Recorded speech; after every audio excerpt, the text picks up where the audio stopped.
presenting some of the brightest young talent in the chess world. How much longer is Magnus Carlsen going to sit on the throne? Today might provide us some of those answers. The start to this match will be so important. Whoever gets the first win, wrecking themselves, will assume that they are the favourites. Magnus starts with the white pieces in set 1 of this final. He employs the Catalan opening, something he's been doing for a long time now, many years. This is his pet line. Now we should explain, the scoring system is going to be slightly different in the grand final. For those of you in the audience and watching at home, we have the grand final as a best of 3 sets. So, set 1 is going to be a best of 4, like you have seen, for example, in the quarterfinals of this tournament. Whoever wins that goes a set up. They then have to get 2 sets to win. If it's tied 1 set all, we go to a third deciding set, and that's going to be a best of 2. Any set can still be decided by Armageddon. You know, the first surprise of the match for me has already been done. It was on stage when Magnus was talking, an admission by him that he's nervous for this match, and that's not usual at all. Even if Magnus is feeling the tension or the nerves, I've never heard him say that right before an encounter. Me neither. It's a historic moment on the board, off the board. Magnus' nerves did almost hinder him against Hikaru Nakamura, but he's hoping to shake them off. If Magnus strikes first, he is so hard to catch. Hikaru, one of the few who has the ability to strike back. I think Alireza, he will want to be at least holding this first game with the black pieces. As we see the first big decision, the Queen's Gambit, the Catalan opening is a branch of that, has been accepted. Magnus trying to go pawn hunting with his queen to restore the balance. D5, D5B. We've seen a similar position with lots of tension in the center. We now have the pawns being pushed next to each other. Still a very similar position to one we've seen many times in the Esports World Cup, but we're going to start seeing some subtleties now, some nuanced differences. And this is the first moment in the game. Alireza goes into a think. There are options with the knight. Where do you run to? 3 squares that I've seen play on in the board. You could move it forward to d4, b4, or retreat to e7, trying to get the knight to the other side of the board. And the one chosen by Alireza, an aggressive one, getting the knight to b4, disconnecting the white queen, saying, you know what, you'll still have to sweat to recapture that pawn. A very ambitious opening play from Alireza Firouzja, met by equally ambitious play by Magnus Carlsen. This is a deflection tactic. The black dart squared bishop caught in 2 minds now. It can take the white knight that's just jumped and captured on e5, but it would come at the cost of black's knight on the b4 square. We see that one is a bit loose right now, and Magnus forcing Alireza to think for the first real time in this game. We get an early time advantage on the clock in game number 1 of set 1. That's going to be fantastic. And what a move! It's tactics galore, double exclamation mark landing. The black knight might have been doomed anyway. He was trying to...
unbelievably shocking. At the same time, how many times have we said it's come out of nowhere when we're commentating a game involving Magnus Carlsen? He generates these opportunities, he generates his own luck. It's incredible that that's happened. Now we need to look at the reaction of Firouzja. He knows that this first game is probably a loss. However, what can he do about it? What does his mentality look like? He has to recover from everything that's happened. I think he has to calm himself down. He's not resigning. He's going to try to fight this out, but in his head, somewhere he's getting ready for that fight in game 2. Rather than rushing to that after a blunder, many times in our own heads, we're sort of accepting the reality of what's just happened, getting ready for the fight that's coming on, where he will be playing with the white pieces. But how trivial is this endgame as Firouzja tries to set up a fortress? It still takes time. Magnus will still need to maneuver.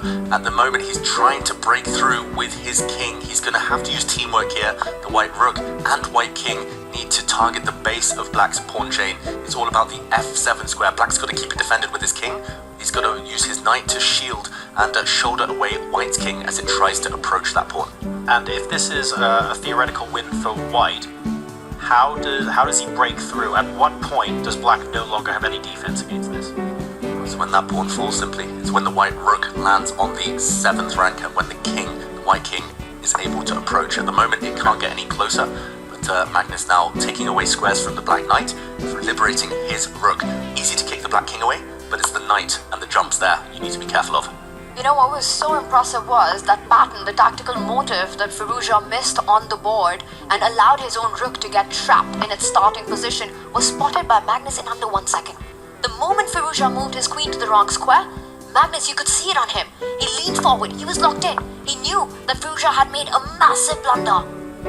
Look how the black knight is actually trapped on its back rank. No squares. Magnus, almost with a head bob, kind of shaking in the chair now. He knows this is a dream start to him. I'm not going to fault Firouzja at all. That was the most hidden trick, most sneaky tactic I've seen so far at the EWC. And there we go. It's the first result of the grand final.